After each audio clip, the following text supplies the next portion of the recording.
Welcome to the Arizona Wildcats Show. I'm Star Sports Editor Ryan Finley here with Bruce Pascoe. Bruce, news is breaking, and it seems like every 5 minutes we learn something new. But where are we now with the Book Richardson investigation? You've been reading the indictment. Of the over 100 pages, about 12 or 15 focus exclusively on him. Right. What's going on? Right. I'm still going through that, just making sure I'm not missing something that might be there that's important. But basically, it's it's what we know, that he was paid. He took $20,000 in bribes and gave some of it to a recruit, and that recruit committed, and it kind of lines up with pretty high-profile recruit he got in August. Right. And the question is, how much did he give him? We don't know that much. Right. It said that maybe he kept some for himself, but there's that, and then it's part of a bigger scheme, a two-part scheme, and involving 4 different coaches and a bunch of advisors and managers that were involved, and it's quite deep, and it's really it's really pretty extraordinary. Right. To say that there's misdeeds done in basketball recruiting is the understatement of the year. You've been around this your whole adult life. Does this surprise you? It surprises me on the level it's being looked at. I mean, these kind of things are alleged and get occasionally surfaced through the NCAA and their investigating bodies, but here you have the FBI going in, you have New York prosecutors going in, and these guys investigating. I mean, they had a press conference today, they brought out a team of like 10 guys who were all involved in it, and they basically said, this is just the beginning, we're still investigating, now it's over, we've told you what's happening, and and there's things going on as we speak. So it's, it could go very deep. It's just that's interesting. But yeah, you always hear of, and occasionally it comes out that a player was paid a little bit or a lot or whatever, and it's the way it is. And it's just that this is different the way it's being handled. Yeah, it's over 100 pages, and if you're a college basketball fan, read it. It'll turn your stomach, but it's certainly a look at the underbelly of college basketball. For Book Richardson, which is exactly the word they used in New York today at the press conference. Underbelly. The underbelly, yeah. What was Book Richardson's role here? He's the only original assistant coach still on Sean Miller's staff.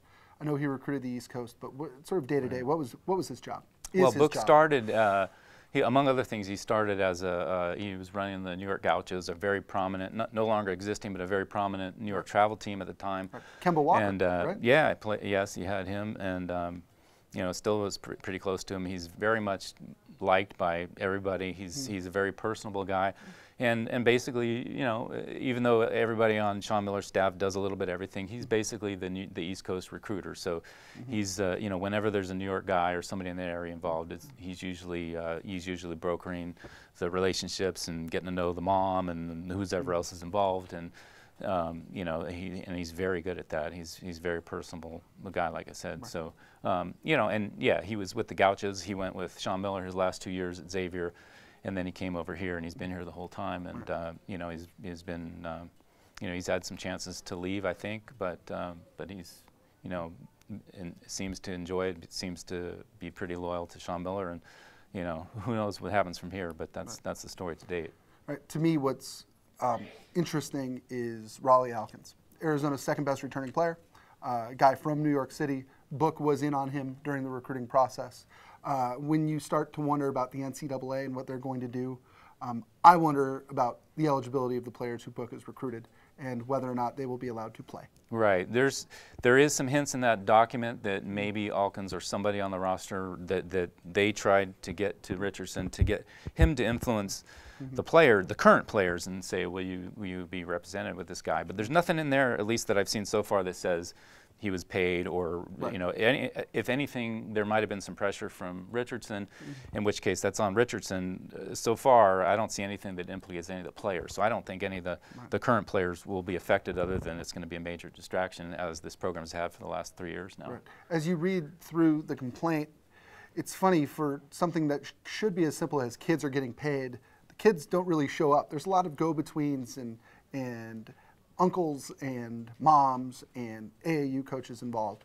Is that just the nature of it?